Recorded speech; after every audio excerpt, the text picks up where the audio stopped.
Assalamualaikum warahmatullahi wabarakatuh. Sebelumnya terima kasih kepada Ibu karena sudah memberikan kesempatan dan waktunya kepada kami kelompok satu untuk mempresentasikan hasil diskusi kami mengenai materi investasi, waktu, dan pasar modal. Next, Num. Sebelum masuk kepada materi, izinkan kami memperkenalkan diri terlebih dahulu. Saya Cindy Franciski dengan NIM 230608082.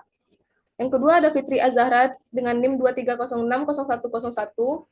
Yang ketiga ada Hanum Fitriani Putri dengan NIM 230600104.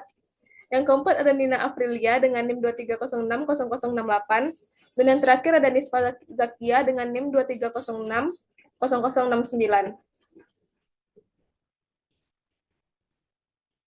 Di sini kami akan membahas 4 materi pokok. Yang pertama itu ada keputusan investasi oleh konsumen. Yang kedua ada investasi dalam sumber daya manusia. Yang ketiga ada keputusan produksi antar waktu sumber daya yang dapat habis. Dan yang terakhir ada bagaimana tingkat suku bunga ditentukan. Baik, materi pertama akan dipresentasikan oleh Fitri Azahra. Kepada Fitri Azahra dipersilahkan. Baik, terima kasih kepada moderator. Di sini saya Fitri Azahra akan menjelaskan materi 15.6 yaitu keputusan investasi oleh konsumen. Konsumen sering menghadapi keputusan investasi terutama saat membeli barang tahan lama seperti mobil, AC, atau rumah. Keputusan ini melibatkan perbandingan antara biaya awal pembelian dan manfaat yang diperoleh di masa depan.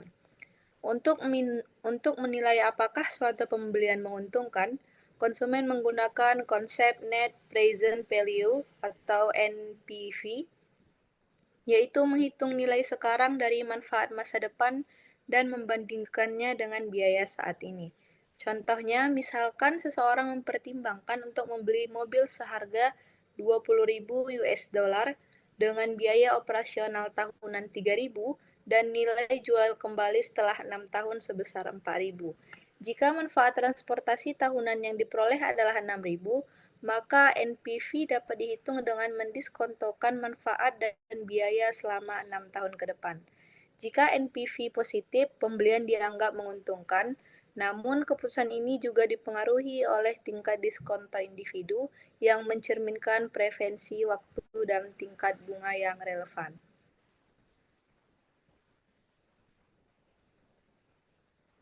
Selanjutnya, 15.7 mengenai investasi dalam sumber daya manusia. Investasi dalam sumber daya manusia seperti pendidikan dan pelatihan meningkatkan modal manusia seseorang seperti keterampilan, pengetahuan, dan pengalaman yang meningkatkan produktivitas dan potensi pendapatan.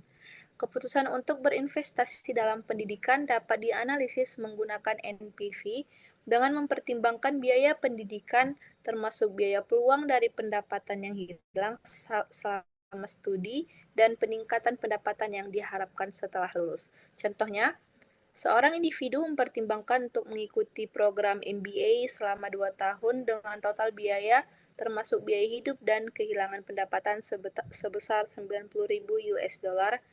Jika setelah lulus, pendapatannya meningkat sebesar 30.000 US dollar per tahun selama 20 tahun. Maka NPV dari investasi ini dapat dihitung.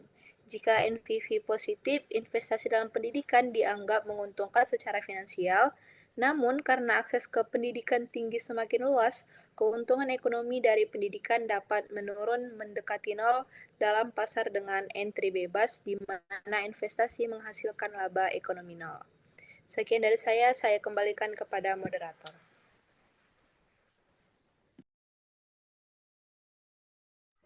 Terima kasih kepada Fitri. Untuk materi selanjutnya dipresentasikan oleh Hanum. Kepada Hanum dipersilahkan. Terima kasih, moderator. Baik, saya akan menjelaskan materi tentang nilai bersih sekarang atau NPV dari pendidikan tinggi. Nilai bersih sekarang atau NPV dari pendidikan tinggi membandingkan biaya langsung seperti uang kuliah dan pendapatan yang hilang saat kuliah dengan manfaat masa depan berupa pendapatan yang lebih tinggi setelah lulus. Perhitungan NPV memperhitungkan nilai waktu uang yaitu manfaat dan biaya di masa depan didiskonto ke nilai sekarang menggunakan diskonto tertentu. NPV positif berarti investasi pendidikan menguntungkan secara finansial. Sedangkan NPV negatif berarti sebaliknya. Penentuan tingkat diskonto atau R sangat penting karena mencerminkan tingkat pengembalian minimum yang diharapkan jika tingkat diskonto terlalu tinggi. NPV bisa menjadi negatif meski pendapatan setelah kuliah meningkat.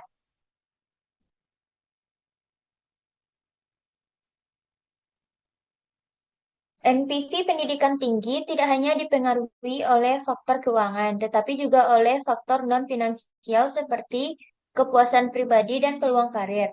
Selain itu, hasil NPV sangat sensitif terhadap asumsi yang digunakan seperti proyeksi pendapatan, biaya pendidikan, dan tingkat diskonto. Oleh karena itu, keputusan melanjutkan pendidikan tinggi sebaiknya mempertimbangkan baik aspek ekonomi maupun non-ekonomi.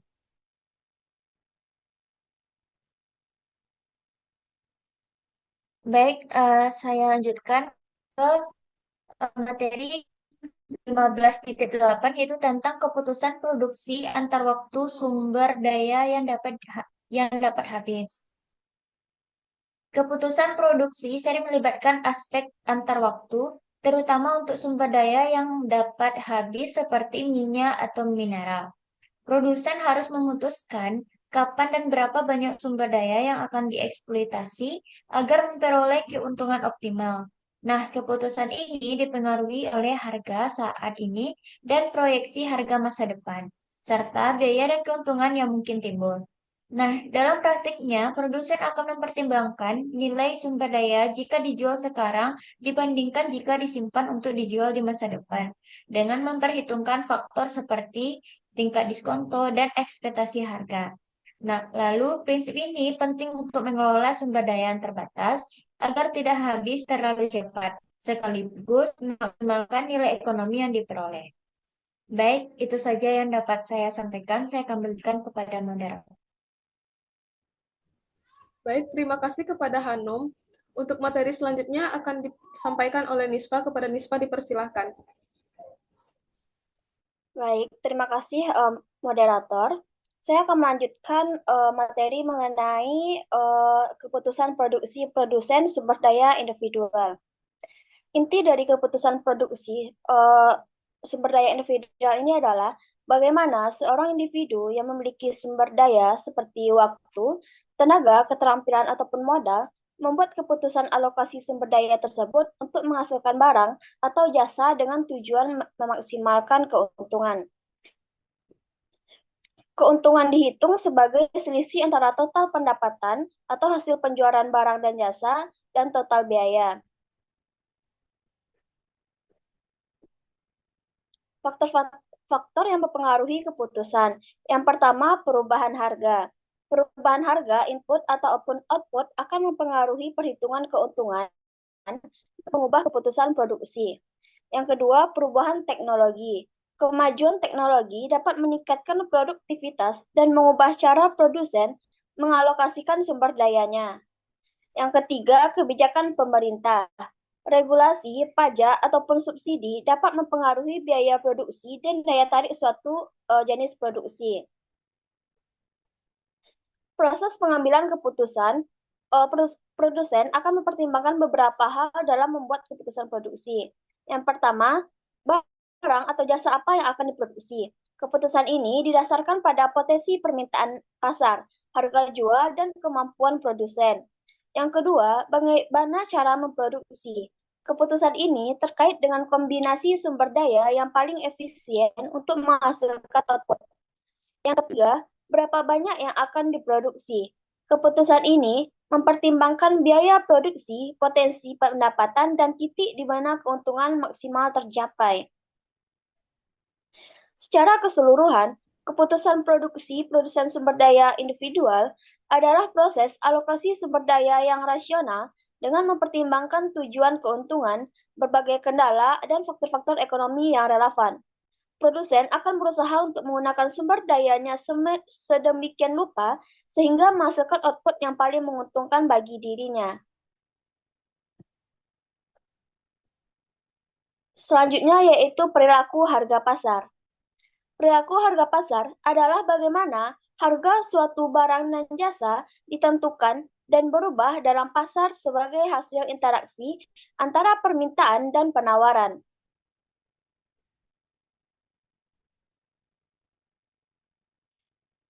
Elastisitas merupakan pengukuran seberapa responsif jumlah yang diminta atau ditawarkan terhadap perubahan harga dan faktor-faktor lain.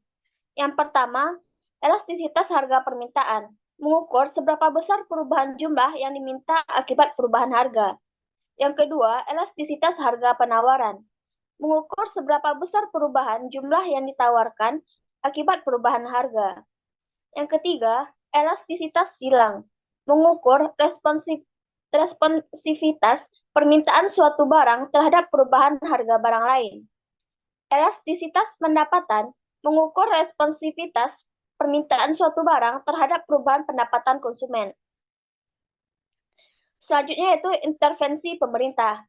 Pemerintah dapat melakukan intervensi di pasar yang dapat memengaruhi harga dan kuantitas seperti harga dasar, harga minimum yang ditetapkan oleh pemerintah, bertujuan untuk melindungi produsen tetapi dapat menyebabkan surplus.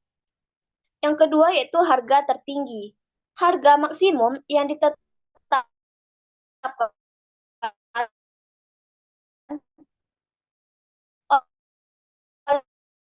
oleh pemerintah, bertujuan untuk melindungi konsumen, produksi, dan menggeser kurva penawaran ke kiri, sementara subsidi dapat menurunkan biaya produksi dan menggeser kurva penawaran ke kanan.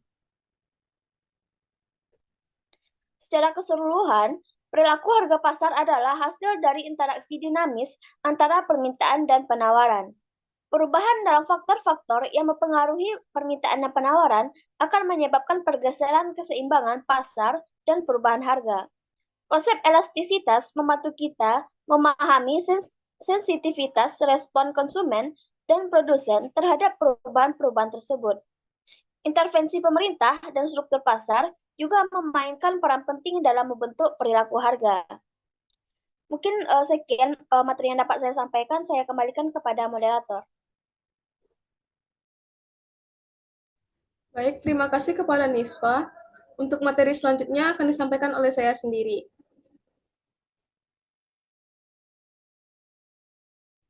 Next.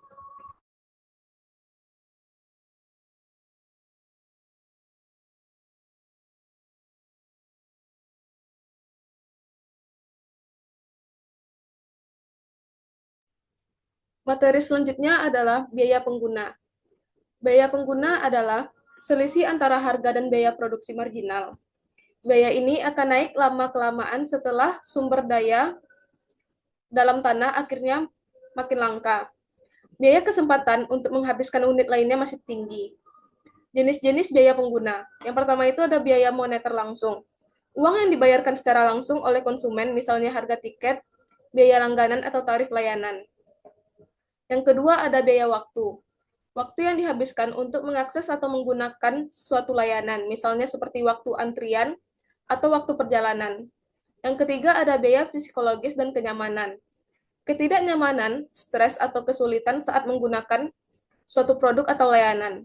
Yang terakhir ada biaya alternatif, adalah nilai dari kesempatan lain yang dikorbankan karena memilih satu barang atau jasa dibandingkan yang lainnya. Next. Materi selanjutnya mengenai produksi sumber daya oleh pelaku monopoli. Produksi sumber daya oleh pelaku monopoli mengacu pada bagaimana perusahaan monopoli menggunakan dan mengalokasikan faktor-faktor produksi, seperti tenaga kerja, modal, lahan, dan teknologi, untuk menghasilkan barang atau jasa. Pelaku monopoli biasanya memproduksi lebih sedikit dibandingkan dengan pasar persaingan sempurna dan menjualnya dengan harga yang lebih tinggi. Karena pelaku monopoli menguasai total keluaran ia akan berproduksi sehingga penerimaan marginal kurang biaya marginal, yaitu nilai unit tambahan sumber daya naik tepat sesuai dengan tingkat suku bunga. Aturan ini berlaku bagi suatu perusahaan yang bersaing. Namun, untuk perusahaan yang bersaing, penerimaan marginalnya sama dengan harga pasar. Untuk pelaku monopoli yang sedang menghadapi kurva permintaan menurun, harga adalah lebih tinggi daripada penerimaan marginal. Oleh karena itu, jika penerimaan marginal kurang biaya marginal, akan naik sesuai dengan tingkat suku bunga. Harga kurang biaya marginal akan naik di bawah tingkat suku bunga. Dengan demikian, kita mendapatkan hasil yang lebih menarik bahwa seorang pelaku monopoli adalah orang yang lebih konservatif daripada industri yang bersaing. Baik, materi selanjutnya akan disampaikan oleh Nina. Kepada Nina dipersilakan. Baik, terima kasih moderator. Selanjutnya materi mengenai bagaimana tingkat suku bunga ditentukan. Permintaan dana yang dapat dipinjamkan mempunyai dua komponen. Rumah tangga yang ingin mengkonsumsi lebih banyak dari pendapatan saat ini, baik karena pendapatan mereka masih rendah namun akan naik, atau karena ingin membeli barang besar seperti rumah. Mereka bersedia membayar bunga agar bisa konsumsi sekarang. Tapi semakin tinggi suku bunga, semakin mahal biaya pinjaman, sehingga permintaan akan menurun. Inilah sebabnya permintaan dana dari rumah tangga menurun seiring naiknya suku bunga ditunjukkan oleh kurva DF. Yang kedua berasal dari perusahaan yang ingin berinvestasi dalam proyek yang NPV-nya positif, karena keuntungan investasi datang di masa depan dan biaya harus dibayar sekarang. Perusahaan sering meminjam, maka kebutuhan perusahaan untuk investasi juga menjadi bagian penting dari permintaan dana yang dapat dipinjamkan. Di sini terdapat gambar penawaran dan permintaan dana yang dapat dipinjamkan. Tingkat suku bunga pasar ditentukan oleh penawaran dan permintaan dana yang dapat dipinjamkan. Rumah tangga menawarkan dana guna mengkonsumsi lebih banyak pada masa mendatang. Makin tinggi tingkat suku bunga, makin banyak yang mereka tawarkan. Rumah tangga ya dan perusahaan sama-sama membutuhkan dana, tetapi makin tinggi tingkat suku bunga, makin berkurang permintaan mereka. Pergeseran permintaan atau penawaran menyebabkan perubahan dalam tingkat suku bunga. Next.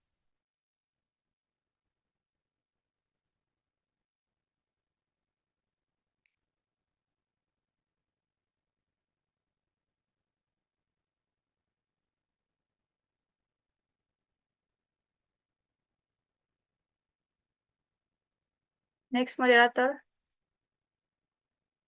Tingkat suku bunga berpengaruh besar terhadap minat perusahaan untuk berinvestasi. Ketika suku bunga naik, biaya peminjam uang menjadi lebih mahal, sehingga perusahaan cenderung mengurangi investasinya.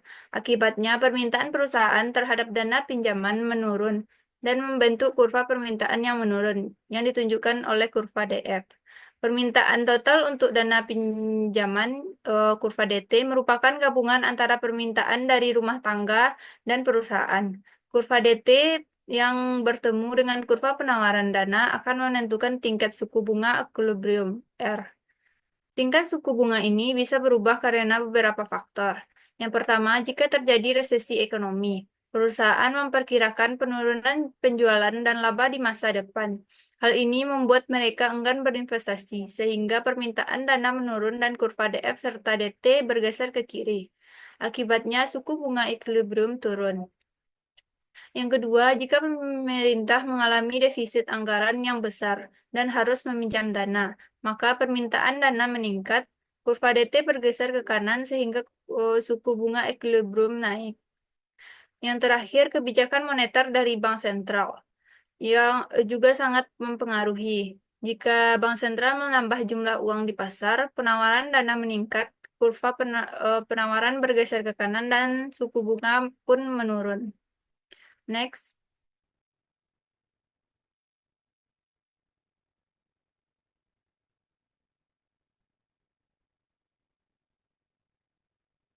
Berbagai jenis suku bunga.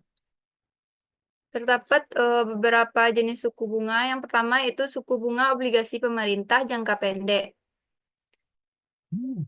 Obligasi pemerintah jangka pendek adalah obligasi berjangka 1 tahun atau kurang yang diterbitkan pemerintah. Amerika Serikat, obligasi ini adalah obligasi diskonto yang obligasi ini tidak melakukan pembayaran kupon tetapi dijual dengan harga yang lebih rendah daripada nilai tebusannya pada saat jatuh tempo. Yang kedua itu suku bunga obligasi pemerintah jangka panjang.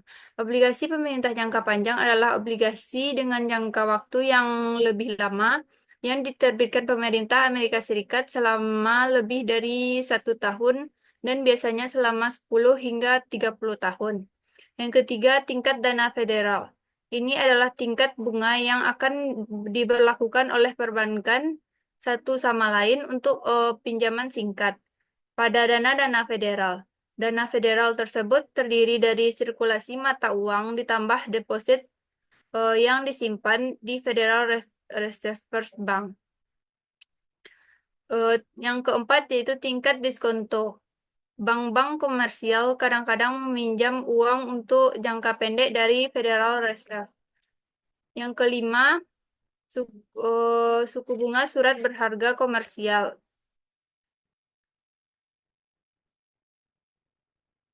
Suku bunga surat berharga komersial mengacu pada obligasi diskonto jangka pendek yang diterbitkan oleh peminjam korporat yang bermutu tinggi, karena surat berharga hanyalah sedikit lebih berisiko daripada obligasi pemerintah. Suku bunga surat berharga ini biasanya kurang dari 1% lebih tinggi daripada suku bunga obligasi pemerintah.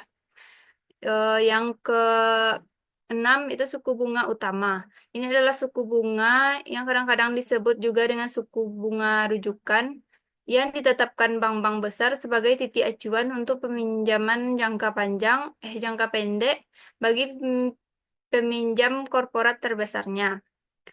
Dan yang terakhir yaitu suku bunga obligasi swasta. Koran-koran dan terbitan-terbitan pemerintah melaporkan hasil tahunan rata-rata obligasi swasta jangka panjang yang biasanya 20 tahunan dalam kategori risiko yang berbeda-beda, misalnya peringkat tinggi, peringkat medium, dan lain-lain. Hasil rata-rata ini menunjukkan berapa besar yang dibayarkan perusahaan untuk hutang jangka panjang. Baik, hanya itu yang dapat saya sampaikan. Saya kembalikan ke moderator. Terima kasih kepada Nina. Sekian presentasi dari kelompok kami. Terima kasih atas waktu dan kesempatannya. Saya akhiri. Assalamualaikum warahmatullahi wabarakatuh.